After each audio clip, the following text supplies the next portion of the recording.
ভর্তাটা আমার রেডি। দেখো দেখতে কত সুন্দর হয়েছে, এমনি খেতেও কিন্তু এটা সুন্দর। বন্ধুরা, আজকে চিকেন ভর্তা রান্না করব, তার জন্য চিকেনটা নিয়ে নিয়েছি। বেশিটাই হচ্ছে এটা মানে হাড় ছাড়া চিকেন। আর এখানে পেঁয়াজ রসুন আদা কেটে নিয়েছি। আর আমার লাগবে কসুরি মেথি, ওটাকে আমি একটুখানি শুকনো কলায় ফ্রাই করে নিচ্ছি। তারপরে আরও যা যা লাগছে সব দেখাবো। এবার আমি সেদ্ধ করে নেব, যার জন্য জল বসিয়ে দিয়েছি। অল্প করে একটু নুন দেবো, 2-4 ফোঁটা তেল দেবো, খুব বেশি দেবো না, অল্প করে একটু তেল দেবো। অল্প একটু তেল দিলাম, এগুলো এবার দিয়ে দেবো জলের মধ্যে। এটা ভালো করে আমি সিদ্ধ করে নেব। সিদ্ধ হতে আর কি যতক্ষণ সময় লাগবে, ভালো করে একটু সিদ্ধ করে, যাতে আমি হাত দিয়ে ছাড়া মানে করতে পারি, সব মাংসগুলোকে খুলে খুলে নিতে পারি, সেই রকম সিদ্ধ করব আর কি।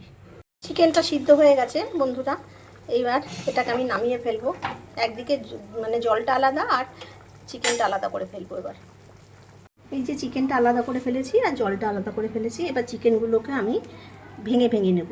গরম রয়েছে তো, একটু ঠান্ডা হোক।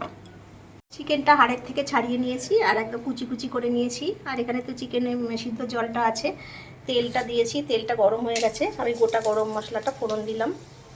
ফোড়নটা একটু ভাজা ভাজা হোক। ফোড়নটা ভাজা ভাজা হয়ে গেছে। আমার এখানে আছে পেঁয়াজ রসুন আদা আর কাঁচা লঙ্কা বাটা, আমি এটা দিয়ে দিলাম। বাটাটা সবটা দিয়ে দিলাম।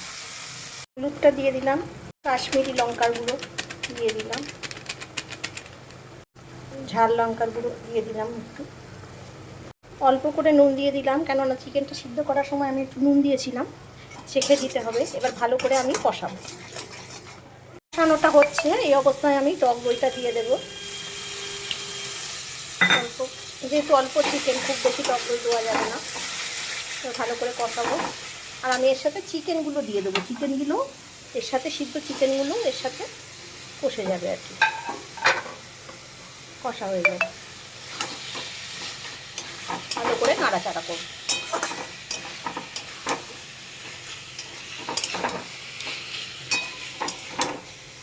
ভালো করে একটু কষিয়ে নেব। বন্ধুরা, কষানোটা তো চলছে, আমি এবার একটু চিনি দিয়ে দেবো। একটু মিষ্টি মিষ্টি হলে একটু ভালো লাগে খেতে চিকেন ভর্তাটা। এগুলো তো রুটি দিয়ে, নান দিয়ে, পরোটা দিয়ে খেতে বেশি ভালো লাগে, কিন্তু আমরা আজকে দুপুরবেলা করছি ভাত দিয়ে খাবো, রাতে রুটি দিয়ে খাবো। হ্যাঁ, অল্প একটুখানি হলেই খাওয়া হয়ে যায়, খুব বেশি লাগেও না পরিমাণে। আর আমি পুরো ঘরোয়া পদ্ধতিতে করছি, এটা রেস্টুরেন্টের স্টাইলে কী করে করে আমি সেটা জানিও না। আমি খেয়েছি, খাওয়ার পরে যে স্বাদটা বুঝেছি, আমার মনে হয়েছে এই এই জিনিসগুলো দিয়ে এটা করলে টেস্ট হবে, তবে থেকেই আমি বাড়িতে বানাই। রান্নাটা তো হয়ে গেছে। এবার আমি চিকেন সিদ্ধ করে রাখা জলটা দিয়ে দেবো। বেশ খানিকক্ষণ ফুটবে, জলটা দিয়ে দিলাম সবটাই। এবার আঁচটা বাড়িয়ে দেবো আর একটু। এটা এবার ফুটে ফুটে মাখা মাখা হবে। হয়ে এসছে, বেশিক্ষণ টাইম লাগবে না। চিকেন ভর্তাটা আমার হয়ে গেছে। এবার আমি একটু গরম মশলা দেব। একটু গরম মশলা দিলাম, কাসুরি মেথিটা শুকনো খোলায় ঢেলে রেখেছিলাম, দিয়ে দেব, দিয়ে দিলাম। এবার একটু ভালো করে নাড়িয়ে চালিয়ে দেব।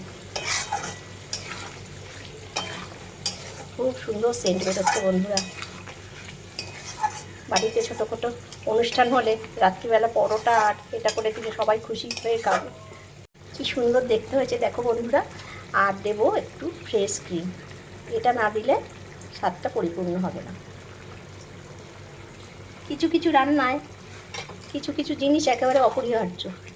এই চিকেন ভর্তাটা একটু ফ্রেশ ক্রিম দিলে খুব টেস্ট হয়। দিয়ে দিলাম। আমার হয়ে গেল চিকেন ভর্তা। গ্যাসটা আমি অফ করে দেবো।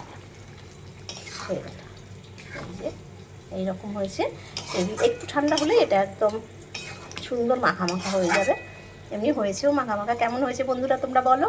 ভালো লাগলে অবশ্যই করে খেও, আর যদি জানো সেটা আলাদা ব্যাপার, কিন্তু আমি সম্পূর্ণ নিজের মন থেকে করেছি। কেননা আমি রেস্টুরেন্টে খেয়েছি, খেয়ে মনে হয়েছে এইগুলো দিলে মনে হয় চিকেন ভর্তাটা এইভাবেই করে। আমি ইউটিউব কিচ্ছু দেখে করি না আর কি, এইগুলো এইভাবেই করি, খেয়ে বুঝে করি।